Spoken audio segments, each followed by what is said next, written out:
Hay distintos tipos de miedos, ¿no? El miedo principal, el miedo de los miedos, es el miedo a la muerte. El miedo a la muerte tiene mucho que ver con el apego, digamos así, a las cuestiones de la vida, ¿no? A las cuestiones que nos acompañan, como puede ser el apego a nuestras posesiones, el apego a nuestros afectos, esa posesividad, digamos, que nos acompañan. Algunos dicen que la posesividad sería una de las cosas que más hace sufrir al ser humano. ¿eh? Entonces nosotros decimos mi mujer, mi hijo, mi auto, entonces todo es propiedad privada, todo queremos que sea nuestro, ¿no? Y entonces ahí entran las cuestiones materiales, las cuestiones afectivas y la vida misma, el aferrarme a la vida, el apegarme a la vida, ¿no? Entonces el apego, ese extraordinario, tremendo, ese que nos invade, que nos acompaña, hace que tengamos, el apego a la vida, hace que tengamos miedo a la muerte. Entonces ese es el miedo de los miedos. El otro gran miedo es el miedo a enfermarnos, que lo vivimos como la antesala de la muerte. Y entonces el miedo a enfermarnos, hay gente que vive permanentemente visitando a los médicos, visitando a los curanderos, visitando a todo el mundo, a todo aquel que supuestamente puede ayudarlo, por el miedo a enfermarse, ¿no? Ya sea cuando todavía no se ha instalado una enfermedad o cuando ya tenemos una enfermedad. Entonces, si tenemos una enfermedad, tenemos miedo que esa enfermedad nos lleve a la muerte, ¿no? Volvemos entonces al miedo a la muerte. Y así sucesivamente.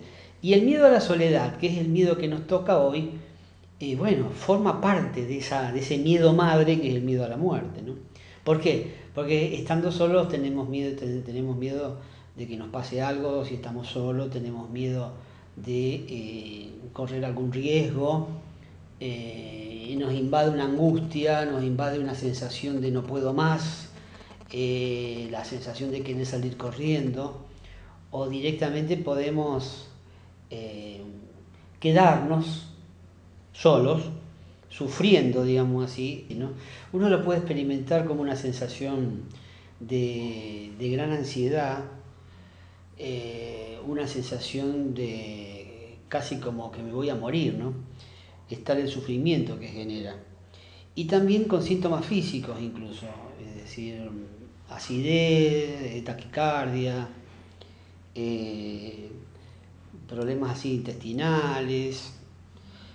Es notable cómo repercuten las emociones, sobre todo las vinculadas al miedo, en nuestro cuerpo. Y el cuerpo habla por nosotros. Algunos dicen que el cuerpo no miente, ¿no? Es decir, nosotros podemos mentir, pero el cuerpo no miente. Así como tampoco mienten las mascotas, los animales, ¿no? Si tenemos un gatito, un perro, un caballo, nunca mienten. Uno siente que nunca le van a mentir, van a expresar lo que sienten. En nosotros pasa lo mismo, podemos disimular el miedo a la soledad, podemos no contárselo a otra gente, pero nuestro cuerpo lo va a expresar de alguna manera. Y capaz que terminamos yendo al médico, al gastroenterólogo, al cardiólogo, etc. Y tiene que ver con esa angustia debido al miedo, ¿no? Al miedo a la soledad. La soledad es como un estado que podemos tener o vivenciar, digamos así, voluntariamente, ¿no es cierto? Uno puede decidir estar solo de pronto, ¿no? Puede ser dentro de una casa, a lo mejor estar solo en su pieza, o puede decidir estar solo por la vida, como quien dice, ¿no? No vivir en familia, no vivir en pareja, vivir solo. Pero la más de las veces el miedo a la soledad se instala en personas que no han elegido estar solas. No han elegido estar solas y no han encontrado la forma de resolver ese estado de soledad, ¿no es cierto?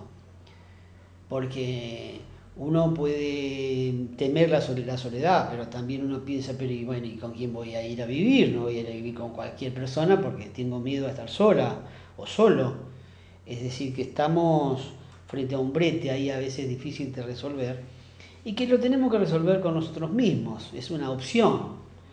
digamos, una vez instalada la soledad de alguna manera en nuestras vidas, que puede ser momentos de un día o puede ser casi que una vida entera, nosotros tenemos que decir, pero verdaderamente quiero estar sola o solo, ¿y cómo puedo resolver esto? Sería, ¿no? ¿De qué manera puedo resolver esto? Entonces ahí es donde tenemos que encontrarnos con nosotros mismos y ver qué hacer con esa soledad, con esos estados.